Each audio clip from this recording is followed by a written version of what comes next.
नमस्कार दोस्तों। तो जैसे प्रीवियस ईयर वीडियो में हमारा जो टॉपिक है वो राष्ट्रपति चल रहा है। तो राष्ट्रपति मैं आपको बता चुकी हूँ, ठीक है। पार्ट 1 पार्ट 2 आप देख सकते हो। तो 52 से 60 तक का मैं आपको पूरी प्रीवियस ईयर वीडियो में बता चुकी हूँ। तो आज का जो हमारा पहला टॉपिक है, मतलब टॉपिक हमारा राष्ट्रपति चल रहा है, तो राष्ट्रपति पर महाभियोग है, ठीक है। तो आज का जो पहला पॉइंट है वो क्या है, देखो भारतीय संविधान में मैंने कहा जो आज पहला जो पॉइंट है हमारा, भारतीय संविधान में जो महाभियोग शब्द है केवल राष्ट्रपति के लिए क्या है, उल्लेखित है, ठीक है। भारतीय संविधान में, ठीक है, भारतीय संविधान में जो महाभियोग शब्द है, ठीक है, भारतीय संविधान में जो महाभियोग शब्द है वो केवल राष्ट्रपति के लिए क्या है, उल्लेखित है, ठीक है। राष्ट्रपति के लिए क्या है, उल्लेखित है, पहला पॉइंट। दूसरा पॉइंट क्या है, देखो महाभियोग किन कारणों से लाया जाता है, महाभियोग जो है किन कारणों से लाया जाता है, आर्टिकल 56 में क्या है, वर्णित है, ठीक है। जो राष्ट्रपति पर जो महाभियोग की प्रक्रिया है वो किन कारणों से लाया जाता है, ठीक है, किन कारणों से लाया जाता है, ये आर्टिकल 56 में भी क्या है, वर्णित है, ठीक है। पहले दूसरा पॉइंट ये हो गया। और जो तीसरा पॉइंट है वो है कि जो महाभियोग शब्द का उल्लेख है, महाभियोग शब्द का जो उल्लेख है, ठीक है, वो आर्टिकल 61 में क्या है, वर्णित है, ठीक है। ये पॉइंट 3 के 3 क्या है, इंपॉर्टेंट है। पहला पॉइंट मैंने बोला कि भारतीय संविधान में जो महाभियोग शब्द है केवल राष्ट्रपति के लिए क्या है, उल्लेखित है। और दूसरा पॉइंट मैंने ये बोला कि महाभियोग किन कारणों से लाया जाता है, आर्टिकल 56 में क्या है, वर्णित है, ठीक है। तीसरा पॉइंट मैंने ये बताया कि जो महाभियोग शब्द का जो उल्लेख है वो क्या है, आर्टिकल 61 में क्या है, वर्णित है। अब चौथा पॉइंट क्या है इसमें, चौथा पॉइंट ये है कि जब महाभियोग प्रस्ताव, ठीक है, 2 सदन होते हैं, जैसे लोकसभा और राज्यसभा, ठीक है। आप इसको ऐसे समझ सकते हो जैसे लोकसभा और राज्यसभा, ठीक है।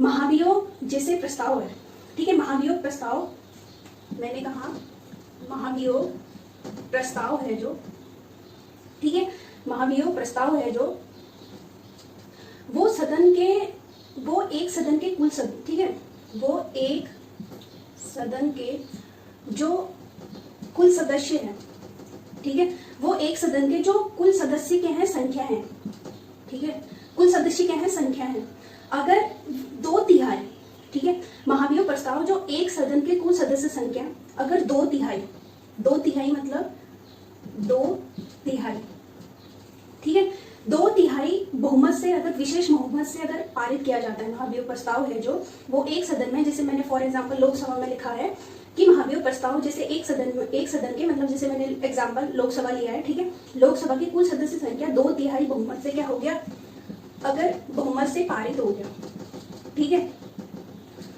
अब एक सदन के सदस्य 2/3 सदस्य से क्या हो गया, बहुमत पारित हो गया जो महाभियोग प्रस्ताव है, ठीक है। अगर दूसरा सदन जैसे कि राज्यसभा है, ठीक है, अब दूसरा सदन जैसे कि राज्यसभा है, तो राज्यसभा में भी, ठीक है, अगर राज्यसभा में भी 2/3 सदस्य से विशेष बहुमत से अगर पारित हो जाता है तो जो महाभियोग प्रक्रिया है वो पूर्ण हो जाती है, ठीक है। मैंने क्या कहा, ध्यान से सुनिएगा। मैंने कहा जैसे कोई भी सदन में अगर महाभियोग प्रस्ताव एक सदन के कुल सदस्य संख्या 2/3 बहुमत से अगर उसे विशेष बहुमत से पारित कर देती है, ठीक है, और फिर उसको पारित करके दूसरे सदन में भेज देती है, फॉर एग्जाम्पल राज्यसभा में, ठीक है, और राज्यसभा भी अगर उसको 2/3 बहुमत से क्या कर देती है, पास कर देती है, ठीक है, 2/3 बहुमत से अगर राज्यसभा भी उसको पास कर देती है तो जो महाभियोग प्रक्रिया है, ठीक है, तो जो महाभियोग प्रक्रिया है वो क्या हो जाएगी, पूर्ण हो जाएगी, ठीक है, पूर्ण हो जाएगी।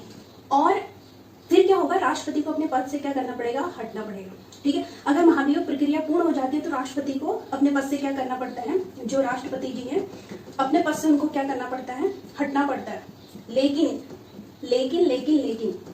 ठीक है, लेकिन एक केस और है, अगर एक सभा में तो मतलब एक सदन में तो 2/3 सदस्य से अगर वो बहुमत, मतलब जो लोग महाभियोग प्रस्ताव है वो बहुमत अगर पारित हो जाता है, लेकिन जब दूसरी सदन है, ठीक है, अगर वो कोई प्रतिक्रिया नहीं देती है इसमें, जैसे राज्यसभा क्या करती है, कोई प्रतिक्रिया नहीं देती है, तो उन केस में जो महाभियोग प्रक्रिया है, ठीक है, उन केस में जो महाभियोग प्रक्रिया है वो क्या हो जाएगी, समाप्त हो जाएगी, ठीक है, विफल हो जाएगी वो, ठीक है, विफल हो जाएगी।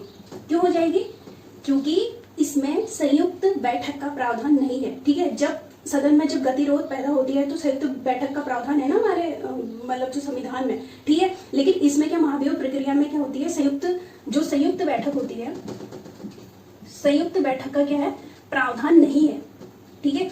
संयुक्त बैठक का प्रावधान नहीं है तो इसलिए महाभियोग प्रक्रिया विफल हो जाएगी। ठीक है, मैंने क्या कहा, मैंने कहा अगर एक सदन में 2/3 बहुमत से पास हो जाता है, अगर राज्यसभा में 2/3 बहुमत से पास अगर इन केस में नहीं होता है, ठीक है, अगर वो नहीं कोई प्रतिक्रिया नहीं देते तो महाभियोग प्रक्रिया क्या हो जाती है, विफल हो जाती है।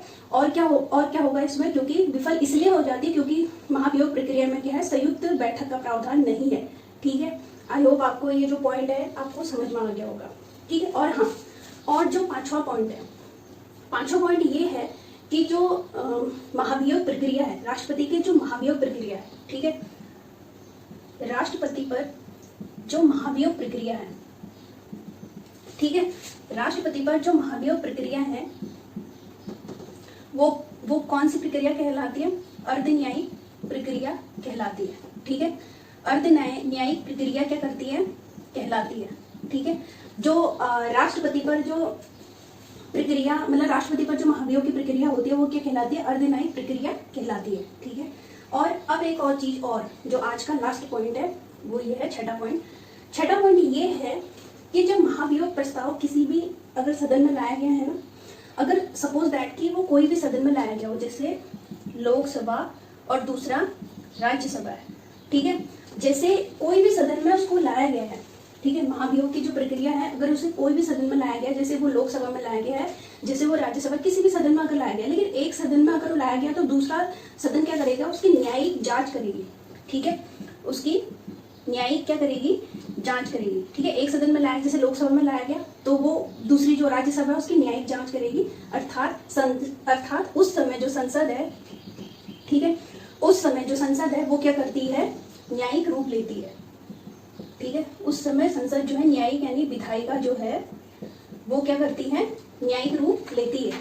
ठीक है, आई होप आपको ये सारी चीजें क्या होंगी समझ में आ गई होंगी। ठीक है, और प्लीज आगे मेरे चैनल पे बने रहिए। अगर आपको मेरा कॉन्सेप्ट पसंद आ रहा हो तो प्लीज मेरे चैनल को लाइक और सब्सक्राइब जरूर कीजिएगा। ठीक है, इससे पहले जो मैंने प्रीवियस वीडियो आपको बताई है तो आप क्या कर सकते हो, मेरे चैनल पे विजिट कर सकते हो और उसको देख सकते हो। ठीक है।